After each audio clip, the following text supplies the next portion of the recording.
Spain legalizes 500,000 undocumented immigrants, sparking backlash. This is kind of weird, what we're talking about here with Spain. So as the United States experience, and by the way, this is a Fox News story. As the U.S. experiences negative net migration due to President Donald J. Trump's policy, Spain is heading in the opposite direction, announcing plans to grant legal status for up to 500,000 illegal immigrants. Spain's socialist-led government approved a royal decree on Tuesday allowing unauthorized immigrants who entered the country before the end of 2025 and we have lived there for at least 5 months and have no criminal record to obtain 1 year residency and work permits with possible pathways to citizenship. While many European governments have more to tighten immigration policies, some encouraged by Trump administration's hardline approach, Spain has taken a different path. Prime Minister Pedro Sanchez and his ministers have repeatedly highlighted what they describe as economic benefits of legal migration, particularly for the country's aging workforce. Spain will not look the other way. Migration Minister Elma Saiz told reporters at a news conference saying the government is dignifying and recognizing people who are already in our country. Cuomo. Politically fraught. I think that Spain, I know Spain is in a very bad place economically. Unemployment, where their future is, what kind of investment there is in that place. They have real problems. So they're looking at it through that lens. And yeah, it's a socialistic government and politics, and that's a little bit more expansive in its thinking about migration than other European countries. But there are conditions put on it, but I think that it is a very risky move because I think it's hard to know who you're allowing and what their impact will be. And this would certainly not fly in America, certainly not right now. Vinny. Check your phone. The whole thing with everything with immigration, I know, Tom, you're going to go for it.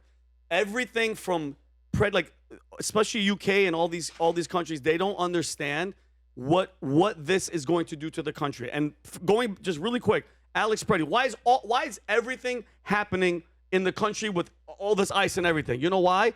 Because for 4 years, the Biden administration opened the border. They're doing exactly what they're going to do over there and flooded this place with people that do not belong here. And the moment that people speak out, it's like, ready for this? One side makes the mess, and you go to try to clean up the mess, and they go, hey, what the? And they get mad at the person cleaning up the mess, okay? I think this is a horrible freaking move. It's all for votes. It's all for votes, and they're going to feel the brunt of it. And I feel bad because I have friends, Pat, whose families just fled Venezuela to go to Spain, finally, after 30 years, and now they're going to go to this. This is what they're going to go to. As Chris pointed out, I have one question to ask when we get to this, and I am so curious with this one thing, but Tom, I want to hear your thoughts, and I have one question I want to ask. So Spain has a struggling economy, and in a lot of different ways. And the concept that the way that you're going to figure out how to fund the struggling economy, I'm going to use a word here, but it was a word that's been used to describe a set of countries. Within the socialist bloc that is the EU, there is a phrase that came up, not invented by me, called pigs. And I believe it was Portugal, Italy, Greece, Spain, or Ireland, Greece, Spain. But it talked about the ones that were consuming socialist resources to take care of all their people versus the ones that were contributing the capital to do it. And the capital usually came from Germany and sometimes France, because remember, the UK is not part of EU. And so what you have is this struggle in Spain, and someone stands up and said, oh, if the illegals have been here 5 months and have no criminal record, let's give them a residency and work permit. The residency and work permit includes rights to things that we have seen break budgets in the United States, like Medicaid in California, like, EBT cards in New York City, where that puts stress on the system because all of these illegal immigrants, and that's what they are, they're immigrants to humanize them, and they're illegally here, and so I won't say alien. These things create stress on economies. Why won't you say alien, Tom? Why are you walking on eggshells saying you won't say alien? Well, because I think that illegal immigrant is a very strong, clear term. Now, illegal alien is also a clear, strong term, but the average person, I think, doesn't know that alien has been a constant constant noun in the lexicon of describing immigration Who cares? for 150 years. Who cares? I'll use both of them. But the point simply here is, I see. I'm just wondering why, why is that you're going to just bring it? Yeah, why is that a sensitive thing to even say? Like, we have to be careful not saying a word like that's not a curse word. Maybe, it's not a... It's not a derogatory term. I'm sorry. Racist. Maybe I was self-checking a little bit. So these, Tom, say how you feel. So these illegal aliens come in there. They are going to take more resources from Spain to take care of them, because just because you have a work permit and residency doesn't mean you have a job and then that you're being taxed and then the cycle is going back into the country. I think this is a really bad idea that's been brought about by the EU and the globalist agenda that's underneath the socialist policy. The socialist policy will bring bankruptcy. The globalist agenda destroys cultures and brings all these people in. Ask Germany how it worked with all the boat people. They have been trying to untangle that mess now for 4 years. Vinny, you said something already, right? Yeah. Okay, Adam. Circle back in 10 years. Let's see what happens here.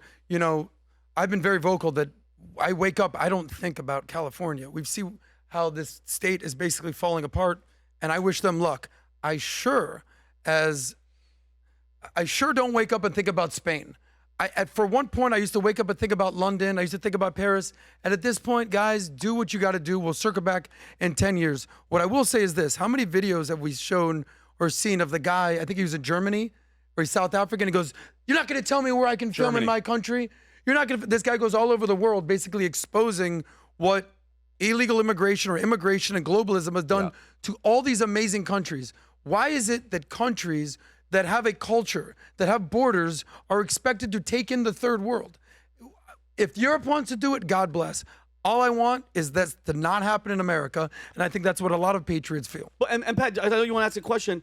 My thing is the people. The people, what can they do? If you're a Spaniard, besides a vote. They're voting for socialists. No, your government, when they say Spain, it's not the people. The people of Spain aren't voted for the government. Hey, anybody can come in the office. Obama came in and he did such a great freaking job. What I'm saying is, at what point, Pat, Chris, I want to know you guys' thing. Do the people say enough is enough? For 4 years, I'm actually embarrassed, Chris. If I was in the military, I think it would have been a different story. For 4 years, we know what the Biden administration did, and I didn't do anything about it. America didn't do anything about it. When the border was wide open, why didn't we act? Why didn't we all go to the border? I'm being dead. No, hold on. And say, hell no, you're not going to let these people in, because we are where we are today because of that policy, and nobody said a peep. Nobody from the other side said a peep. And then we land to this point where people are getting shot and ICE and this and that, and everybody's like, how did this happen? Murder, by the way, is down 20%. Overdose deaths are down 20%. And New York Times came out with an article, and they're like, what in the world? How did this happen? I think, Adam, it's going to keep happening to where the people are going to have to step up. Last thing I'm going to say, when the Gavin Newsoms come in, Chris, I know you said you're not going to vote for him. When the Gavin Newsom comes in, when the pendulum switches, and he's the guy that is pro-illegals, pro-open border, pro-no ID to vote, what's going to happen then, Chris? What are the American people going to do when the border gets reopened and the same problems happen again? Let me just answer this, then I'm going to give it to Chris. Let me just say one thing to him. If you could pause a second. The people did speak. They voted for Trump. Just like the people spoke and they voted for Mamdani, and in 4 years they're going to realize, what the hell did I do? They should have voted for a different guy with name Cuomo. That's my only point. The people will speak, but they speak with their votes. No, but actions. Well, I have a question that actually goes to what Vinny was actually saying, not my own opinion off the side. So, Vinny, you're saying, what are the people doing? I'll tell you what they're doing. Conservative people, conservatives have won elections. Nawrocki won a conservative election in Poland. And Merz, a conservative candidate, won an election in Germany. We're not talking about prime ministers. We're not talking about this. But Ursula von der Leyen is still president of the EU Commission. And the EU Commission and its globalist desires and constructs are infiltrating what's going on. But you are seeing the voters vote for conservatives conservative candidates in response. So when you're saying, what are the people doing? In many cases, they're trying to vote, and they're trying to put these conservative candidates out, and they're rebelling against the policies that are coming from the centrist control point that is the EU flag. Remember, the blue flag with the stars on it runs Europe more than your sovereign flag does, regardless of what people want to tell you. That's a good point by Tom, but Okay, validating my point. so here's my thoughts. The question that I got is the following. So if you look at, Rob, can you pull up what times in U.S. history has population declined? What few times has the population declined in the history of U.S.? You got 3 different times. 1918, 1919, okay? Near zero growth or minute decline in growth rates. Then, of course, we had COVID, which was like negative 1%. Aside from that, we've never had another time, okay? I actually want to see the reports come in on what happens to U.S. population in 2025, because I think it declined. I think the U.S. population probably declined in 2025. I think it's going to decline even more in 2026. And why? Because of immigration. We're not letting people in. So then what's the solution to that? The Democratic solution is what? Open the floodgates, let people in, okay? 10 to 25 million, whatever number that you said earlier here. We've heard both of those numbers. What's the Republican plan for that? What's the conservative plan? Now, of course, they're talking about this $1,000 plan. I don't know if you're seeing this or not. Rob, this battery pack doesn't work, by the way. Can you ask Mateo to just come into the building? At this point, like, I'm asked for a battery pack 3 times. And I know you brought it to me. This one doesn't work. I know they're doing $1,000 for the kids that they're giving away that, Bank of America signed up for it. I want to say Michael Dell signed up for it. I want to say a bunch of guys signed up for it that they said they're going to be doing. What else are you going to do? And FYI, say that report comes out. Be the liberal. Be the opponent. Be the enemy. Argue for it. What do you say? Is that a taint? Is that a bad look? What is it? If it says U.S. population declined for the first time, not because of a war, not because of Spanish flu, not because of, COVID, but because we stopped taking any immigrants in. What do we then say? How does the enemy argue against that? I'll come to you, Tom. Logical argument, and then, Chris, I'm going to come to you afterwards. So somebody came to me with that argument? Let's just say all of a sudden news comes out. 2025, the first time in U.S. history where population declined, not due to a virus or a war.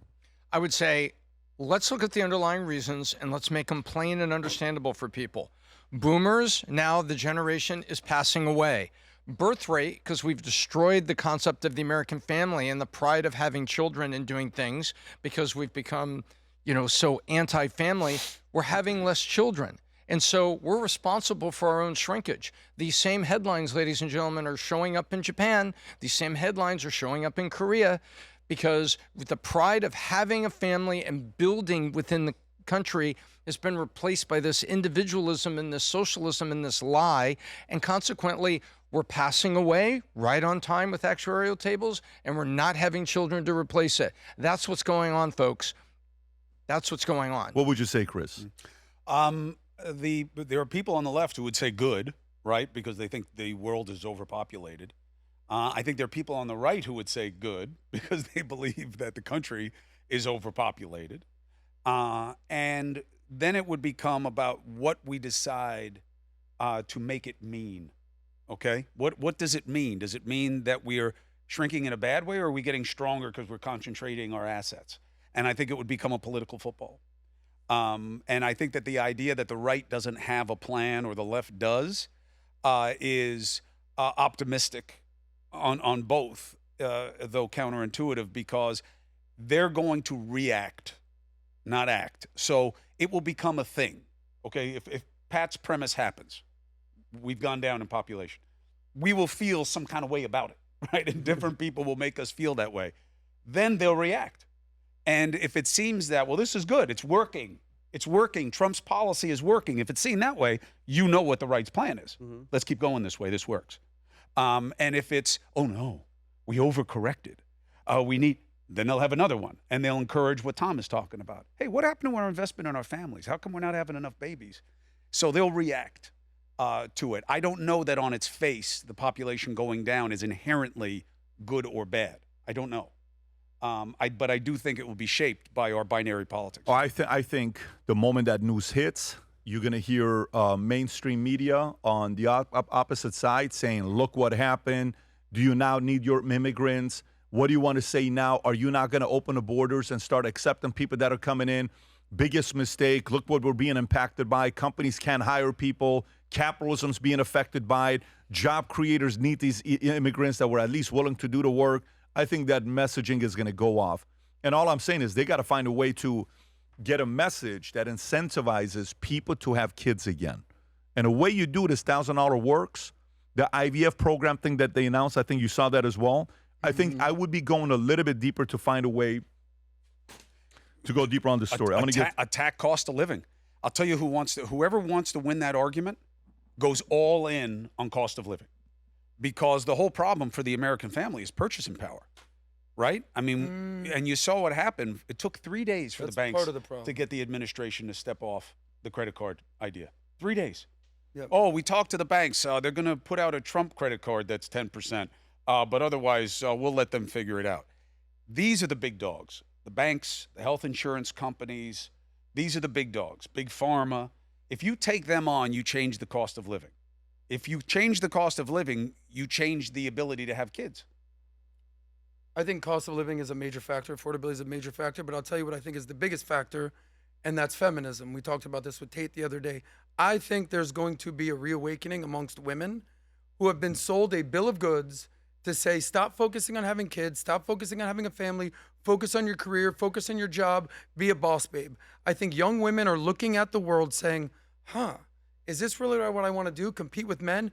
Pat, you brought up a study, I think it was of 12th grade girls, about how men still, their number one priority is having a wife, having a family, and living that ideal American dream.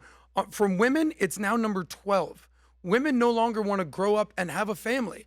And I think young women are going to basically come to their senses and say, no, I don't want to do this. And I've already seen it where young women in high school are saying, I don't want to end up like the Chelsea Handlers of the world, 50-year-old cat women. I want to have a family and I want to have kids. It just may be too late for some 30 and 40-year-old women. We'll see. We'll see what happened here. I mean, for EU, that argument, remember, that argument's going to come here. If you're saying 2 million, 1.5 million to 2 million people self-deported, that's the number we keep hearing about. Okay. If you're saying, then think about the people that you've deported. All right. Then 3, think about the people that are no longer coming here. I support all 3 of them. But you better get ahead of it. It takes how long to have a kid? 40 weeks? 40 weeks is almost a year, 52, 12, it's 3 months less. Like, you have to get ahead to promote and then get husband and wives to think about having kids, and that thinking could take 3 to 6 months. Like, this is not a boom, boom, boom, let's have kids. And you don't get pregnant right away. Yeah, you don't get pregnant right away. As a young man, worried about getting people pregnant. And then you decide to have a baby. It is so and true. you realize you got 8 minutes. It is so true. Very familiar to get with it done. It is so true. More than 30 But look what seconds. happened with China, Pat. Yeah. But no, this The one-child policy backfired. but that's a policy. Yeah. We stopped having kids. Correct. It's a very different. That was force. Yeah. This is our choice. Yeah. Feminism destroyed, obviously, the child birth rate. There's a bunch of different things that we can, talk about that prevented this from happening. But I think family nucleus, going back to selling it, affordability, all of this is a part of it. Hopefully, they'll figure it out. There's a game coming up called Super Bowl, right? And Seattle is going up against New England Patriots. And it's so funny because we can go through a whole different conversation with New England, with Bill Belichick. Maybe we'll do that all the way at the end because I'm sure we all have some opinions on Bill Belichick not making it into the Hall of Fame. Tom Brady said, if I have to come back and play with only one coach, I'm not picking anybody else but Bill Belichick. And the guy didn't make it, and 3 other coaches were first ballot Hall of Famers, but this guy didn't. But anyways, Patriots, Seattle Seahawks, while this is happening, you're watching it, and if you believe future looks bright, you may want to wear this gear that we're launching here today. Go ahead, Rob. It starts with what you wear. Not just style, identity. I like that you went with the British guy. Built with precision. From the curve of the brim to the weight of the fabric. Every detail matters, because this isn't just apparel. It's confidence you put on, pride you represent, a statement without saying a word, where performance You guys meets have your own legacy. flag football team? This is more than gear. This is who we are. All right, go to VTmerch.com, okay, folks. Mano. Good for Mano. Looking good. Panda. Go to VTmerch.com, place your order. Future looks bright. And by the way, Mano, right there, used to play for the Chiefs. He's now here running VT Sports with Danny Cannell. If you enjoyed this video, you want to watch more videos like this, click here. And if you want to watch the entire podcast, click here.